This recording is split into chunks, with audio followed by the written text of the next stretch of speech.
If you're old enough to remember the 1990s, then you probably remember the television series Hercules, The Legendary Journeys, starring Kevin Sorbo. The series was based on the Greek myth of Hercules, the son of the god Zeus and a mortal woman. In the first episode, Season 1, Episode 1, The Wrong Path, the episode begins with bandits robbing a tavern, and Hercules and his best friend Aeolus come in, and they save the day. It's actually a fairly long fight scene that's really well choreographed, with more than a little humor and a fair amount of cheese. Hercules goes home. That's when his stepmother, the goddess Hera, kills Hercules' wife, played by Tawny Kitaen, and Hercules' children. I was very surprised that the series had such a dark beginning. This was followed by flashbacks of Hercules happily remembering times spent with his family, which were actually scenes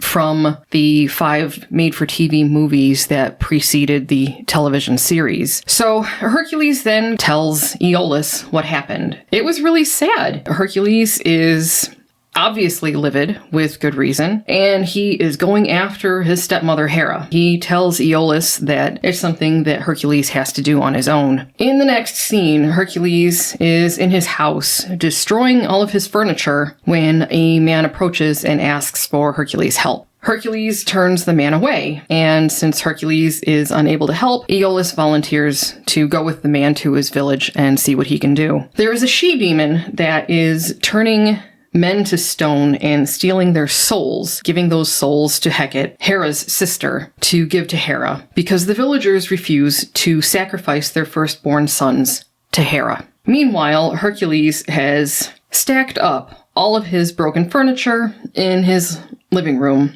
and sets the pile on fire before walking out and leaving his house to burn. Aeolus and the man who asked for help, Lycus, they set out for Lycus's village. Hercules goes to see his mother. Hera is determined to take everyone Hercules cares about away from him, and it's all because she's pissed that Hercules' father, Zeus, has a wandering eye. Hercules tells his mother that he's going to go destroy Hera's temples. Then he just walks out. Aeolus and Lycus come across the she-demon, turning men to stone, and it was a really cheesy effect, but the acting makes the scene seem very serious. Then we have Hercules destroying Hera's shrine, kicking the butts of her temple guards, which is really fun to watch. Hercules saves a maiden in distress, and he's carrying her out of the temple. More guards attack him, so he fights them while holding the woman and throwing her in the air, punching some guys out, and then catching her.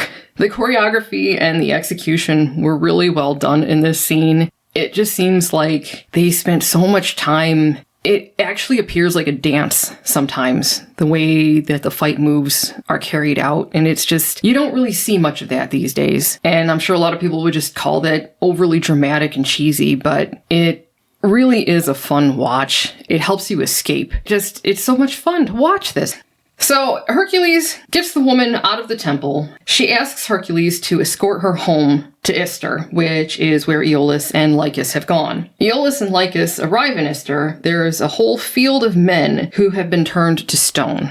Meanwhile, the woman Hercules is escorting gives him sympathy, but also tells him that revenge won't bring his family back, and he can't let what Hera did turn him into something he's not, which is really good advice. Meanwhile, back in Ister, Aeolus heads into the cave where the she-demon lives. Of course, he goes and gets turned to stone. When Hercules arrives in Ister and discovers Aeolus has been turned to stone, Hercules goes into the she-demon's cave. He fights the she-demon, tricks her into tying her tail in a knot. When she gets it undone, she accidentally turns herself to stone. This returns all the men to life, including Aeolus. While Aeolus was in the underworld, he saw Hercules' wife and children. So when he returns to life, he's able to tell Hercules that they're okay. Hercules tells Aeolus he isn't going home, and Hercules sets off down the road alone. And that was the very first episode of Hercules, The Legendary Journeys, the series.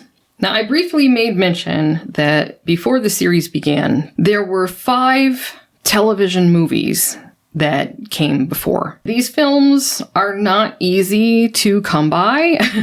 Apparently, when the DVDs of season 1 came out, they were originally included with the season 1 DVD. But in the most recent release of season 1 on DVD, these movies were no longer included. And this was a number of years ago anyway, so it's hard to get these. You won't be finding them on any streaming services. In fact, it's kind of hard to find the whole series because the series itself is not available in its totality on any streaming services either. So if you want to find these things, you're going to have to go out and get yourself some used DVDs or maybe your local library or other means, but you're not going to be able to just go to your Roku or Apple TV and see about Amazon or Netflix or Hulu or any of those. Nobody's going to have all of this stuff. In fact, nobody's going to have these movies for streaming. So if you want to see them, you're going to have to make an effort to do so. And the old man and I did manage to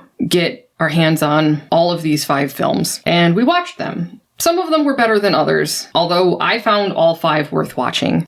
They were Hercules and the Amazon Women, Hercules and the Lost Kingdom, Hercules and the Circle of Fire, Hercules and the Underworld, and Hercules in the Maze of the Minotaur. Hercules in the Maze of the Minotaur was a clips show, but once you got past the clips, there was actually a strong story there. It's just a shame that it was only like the last half hour of the movie, so that was really too bad. Hercules and the Amazon Women, though it was really funny, some parts were kind of dark.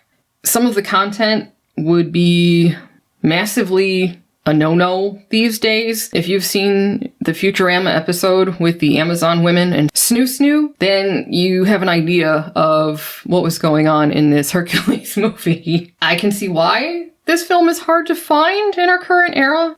All in all, though, I thought the films were very enjoyable and worth watching. They really helped to take me out of the current state of pretty much everything and go back to the simpler time of the 1990s, because it's just a cheesy, fun watch. There is some dramatic content, but overall, they just want to have fun. They're not trying to beat you over the head with anything. So in that way, I really enjoyed our Hercules watching, and I'm glad there's 6 seasons of the TV show. Yeah, there's plenty there to keep us occupied, except for the last season when Kevin Sorbo had a medical issue and was unable to appear in several of the episodes, at least not in a full-length duration, so they had to really work around that, and it wound up just cutting the season down to, I think, 8 episodes. But overall, these beginning seasons I'm really enjoying. I remember when the series originally was on in the 90s. I watched a little bit of Hercules, but I admit that Xena was the series that I watched and enjoyed quite a bit. It had a lot of the same cheesy humor. Xena was spun off of a character off of Hercules' first season. It's not surprising that going back and watching the completed Hercules series now, I'm enjoying that as well, because it's the same type of humor, the same creatives behind it. What this reminds me of, because I was talking to Mollie about this as we were preparing for the video here, I can see this wave of the CW superhero shows that started with Arrow, and then you had Supergirl, and then it kind of spun off from there with The Flash and all that. And if I was much, much, much younger, I can kind of see how the CW is doing something similar. But the big difference for me, and again, Mollie and I talked about this a bit, is in the Hercules series, as comedic as it was, there was a mixture of drama and action and comedy going on. But the lead character was aged in his 20s. Although they had some sophomoric humor sometimes, they were adults going around an adult world. And those CW shows seemed, even if the actors themselves were in their 20s, it seems like they were playing very young, like late teenager character, early 20-somethings. And to me, that's where it disjointed a bit, where I can watch Hercules and Xena, and as an adult, I can get something out of it still. In fact, I get quite a bit out of it. But when I try to watch these CW shows, it just seems like it's meant for tweens. And that's like the only audience they're catering to is tweens. Now, I've mentioned this in the Superman and Lois videos, is if I get an episode that doesn't have a great story that draws me in or character moments, that I want to see what I call professional wrestling fighting. This series, actually both Hercules and Xena, but we're talking about Hercules now, it gives you that. And what really surprises me is, yes, there's occasionally a time where you'll see some guy with a wig on that's clearly Kevin Sorbo's stand-in for some more elaborate stunts. But it's surprising how many of those fight scenes actually has Kevin Sorbo in it and doing reasonably difficult physical acts. He's got guys that are jumping over him and he's throwing them and they're doing flips off each other, rather like pro wrestlers do. And I was actually quite surprised that Kevin Sorbo was actually the one pulling that stuff off, at least a lot of it. So the story itself, I haven't touched Greek mythology since probably college, early college. So both Mollie and I, we spent a little bit of time just looking up Hercules just a little bit. This is not an accurate retelling of the mythology. However, it's a reasonable facsimile of the mythology. For instance, in the mythology, when Hercules' family was killed by Hera, in mythology that did still happen, but it was at Hercules' hand. In mythology, Hera put some sort of spell on Hercules where he was misinterpreting what his family was, and he ended up killing them with his bare hands. So he still had that I got a problem with Hera killing my family type thing. But in the TV series in the 90s, they weren't going to show that. So what happened is Hera shot down these fireballs and roasted them in their beds. And just kind of a piece of trivia, if you're older, you recognize the name. But Tawny Kitaen, who played Hercules' wife, most people know her from the White Snake video, Here I Go Again, where she was on the car, we'll say dancing for lack of a better word. She was on the hood of the car. Yes, we'll just put it that way. And I was surprised because in one of those made-for-TV movies, that was actually basically the first season before the season began, and they introduced her, I think, in the third movie. She's a better actress than I would have thought. In fact, her character was an interesting character. She had a mouth to her, and she had no problem using it, but she was a likable character. So unlike now, where if they have somebody who's mouthy, they're usually not very likable, she was likable, but boy, she had a mouth on her, and she kept that going all the way through until the first episode where she was killed in the proper series. I just think that it's nice to have a series like this, because if we forget the Greek mythology piece of this, because Greek mythology was full of gray areas left and right, but this series, the TV series, at the heart of it is Hercules is just wandering the Greek countryside. He's just trying to do good and help people. Like, that's all he does. He reminds me a lot of what Superman is in comic book mythos. The character of Hercules, the traits that he has is, so he is the most physically strong human being on the planet. So he walks around with that going on because he's half God. At the beginning of the series, like the first maybe quarter of the first season, maybe first half, to me, and again, maybe it's the dark humor in me, but when people would keep coming for him for help, and the thing that would usually get him to go is, well, Hera's got a temple in that city, and then he'd be like, oh, what, Hera's got a temple there? Yeah, I'm going to take care of that. So he helped them out, but really he wanted to just trash her temple for what she did to his family, which maybe I shouldn't be laughing at, but I think they were trying to play it up for laughs. No, it was great because he was going around telling people that, you need to take care of your own lives. You can't be depending on these gods who just have whims of their own and just want to screw with people. I mean, and yeah, he'd go into the temple and destroy the thing, and yeah, it was great. And then he'd say things about how he can't stand his family. Yeah, it was really, yeah, there was a lot of dark humor there, but it was understandable given what Hera had put him through, and what a weasel his father was proving to be, because he was just letting his wife just do this. In the movies, Zeus is played by Anthony Quinn. He did such a good job. I mean, I saw one review where people saying, oh, he's just dialing it in. No, I thought he did an excellent job, and his character was very humorous. He played a guy who had a real battle axe for a wife, and he's quite the philanderer, and he just doesn't want to go home. He doesn't want to go face her, and it's so funny because he spends all his time down there with the mortals, just having a good time. And I really thought Anthony Quinn did an excellent job of just portraying that type of person. And it was just so humorous and so well done, because ordinarily you really probably shouldn't like a guy like that who's, got a wife at home. She's pissed because he's out there stepping out all the time, having kids with other women. And Anthony Quinn managed to make him a sympathetic, funny character. Of the 5 movies, my favorite of the 5 was The Circle of Fire. And that's the one where the plan was to kill Hercules by getting him in this enchanted fire that would kill even a god.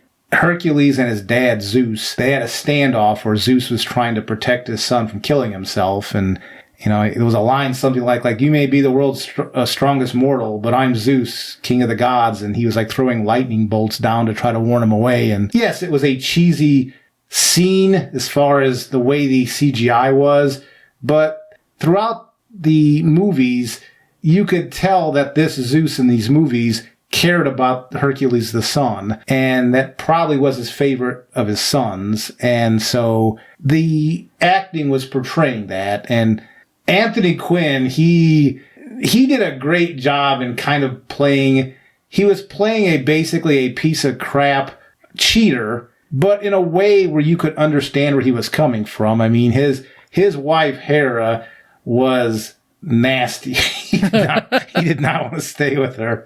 So he would just go around. Yes, he was going around and sleeping with other women, and that wasn't cool. But he also just was going around just to stay out of the house or the mountain. And so Hercules would kind of mention that a couple of times. Why don't you ever stand up to Hera? And Zeus is like, well, it's just best to just stay out of her way. And I don't know. For me, other than the cheating part, but Zeus kind of reminded me a little bit of like Al Bundy. Just the way he was, I'm not going to deal with Peg, I'm just going to do something else. Yeah, that was really funny. And they had a number of characters who kind of were not the most upstanding citizens, but the way they were written, they were likable characters. Like, for instance, Salmonius. Robert Trebor played him. Salmonius was this kind of used car salesman, and he's always trying some new way to make a buck. It never worked. And oftentimes Hercules would have to bail him out. But Salmonius, he was a good-natured, jovial character. Is much of a rip-off artist he could be sometimes. He didn't seem to have a mean bone in his body, and he was just good-natured. That made him very likable. Another character was Autolycus, played by Bruce Campbell. I don't know if he named himself the King of the Thieves or if somebody else did that, but the character seems like the type that would call himself that. But again, there's another character who, by all rights, you shouldn't like him because he's a thief. However, they made his character so entertaining and pleasant and just fun that you can't help but like him. And that really comes down to what I think, probably because of the era it was made, but the Hercules television show has this character who's portraying these masculine traits, but he's a good guy at heart, and they're portraying him in a positive light. This is like positive masculinity, but it's not like he's behaving like some sort of less than masculine man. I mean, he would do these feats of strength. He would have no problem beating up people if they were doing bad things. He was known as a monster killer, which kind of bit him in the butt later on when that storyline came back to haunt him. But he didn't go out seeking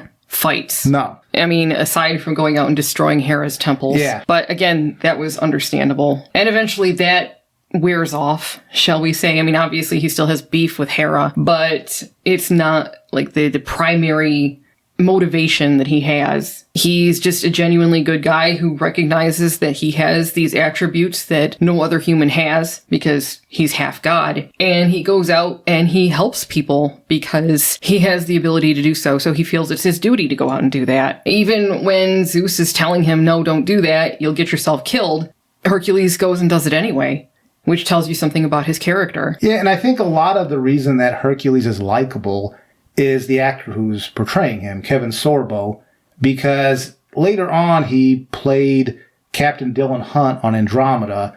Essentially, his character was the same. I mean, I think Kevin Sorbo just brought a lot of his own personality to the character, which is funny because in the first episode of Andromeda, when these group of people were meeting Captain Dillon for the first time, and the one Harper, he was describing when he met with Captain Hunt to his, basically they were thieves trying to steal the ship, but the line was something like, yeah, he's built like some sort of Greek god. And that's the joke, is because everybody knew Kevin Sorbo from Hercules, The Legendary Journeys, and so when he appeared in Andromeda, they had to get that joke in there, and it actually was funny, so I enjoyed that as well. In fact, Andromeda itself, I would argue, we haven't done a video on that, but I would argue the first season and a half of Andromeda was worth a watch as well, but that's probably worthwhile of a different video if we choose to do that. We're dealing with just Hercules here. Mm-hmm. But the fact that one's able to watch something like this, there's a lot of humor in here, so this isn't going to be a straight-laced take on the mythos. You're going to get lots of humor. When you start getting into like the Xena series, who is a made-up fictional character, even from mythology, they have lots of wire work in Xena, so there's lots of physical acts that human beings can't do, but they play it so funny when she's doing the wire work that it's just, you go along with it and go, okay. Hercules, there's a little bit of that, but Hercules doesn't really do the wire work. He's mostly just the big guy that is super strong and throws people around. And there's a couple of scenes. There's one in the movies and then one in the series where Hercules is taking on, one was a giant Cyclops and one was a giant. And the one when he took on the Cyclops, I think he kicked him in the ankle, and then when the guy bent down because he got his ankle kicked, and Hercules took his fist and punched him, and then just the way it was done was hilarious. And then he was looking around for Hercules, and then off camera, Hercules jumps with his fist out in the air, and it's like some comedic thing where he jumps and punches this Cyclops and knocks him on the ground. So there's stuff like that that's funny, but then there's a dark side to this too, because when Xena eventually spins off, she was like this ruthless warlord type person that was killing people left and right. That's just how she learned to do things. And she embraced the teaching of Ares, and Ares is Hercules' half-brother. And so Hercules, in the Hercules series, he reformed her so that she saw that killing wasn't the only way to do stuff. You could do stuff by just being a good person. And so that's where the Xena series kicks off with, right after Hercules reformed her, that she was going through trying to make up for all the wrong that she did. But Hercules was played in this as a hero in a classic, very classic sense of, from mythology. But a lot of the shadier stuff that was in the mythology, they didn't really cover here. So they made him, a true modern day hero, I guess we'll call it. Because I think another difference was in the series, his friend Aeolus, I believe in mythology that was his nephew, if I'm remembering. Yes. They never stated in the TV series that wasn't his nephew, but I don't think he was. Yeah, so far, as far as we've gotten in the series, we've met his brother. His human brother. Yeah, his human brother. Yeah, who later, the same actor went on to play Ares later in the series. Kevin Smith, I think is the actor's name. Yes. Which is also funny because in one of the movies, they had a character who later played Gabrielle in the Xena series. So they apparently found in the movies, they found some actors that they repurposed later on in the series. Yeah, the original actress who had been cast to play Gabrielle, she pulled out. And so they called Renee O'Connor because she'd been in the film. They asked her to play Gabrielle, and she accepted. And the rest is history there. So my recommendation for this series is similar to what I was doing for the first season of Superman and Lois, where I think there's a positive male shown here, and I'm just going to admit it's a failing of mine. I like watching pro wrestling type good versus evil, and you get a lot of that in here, and you get a lot of I consider good choreography with the action scenes, because the gentleman who plays Aeolus, I'm wondering if he's a stuntman or something. Michael Hurst. Yeah, because he really is athletic with what he's doing. So I just wonder what his background was. I didn't get a chance to look that up before the video. From what I understand, he didn't do much acting after Hercules. However, he's been directing. That was the area he went into after Hercules, and I guess he's been quite successful at it in New Zealand. So, good for him. I mean, all in all, the Hercules franchise, it spun off some interesting things like Xena. And we got to see actors like Kevin Sorbo and Bruce Campbell, and obviously it launched Lucy Lawless's career.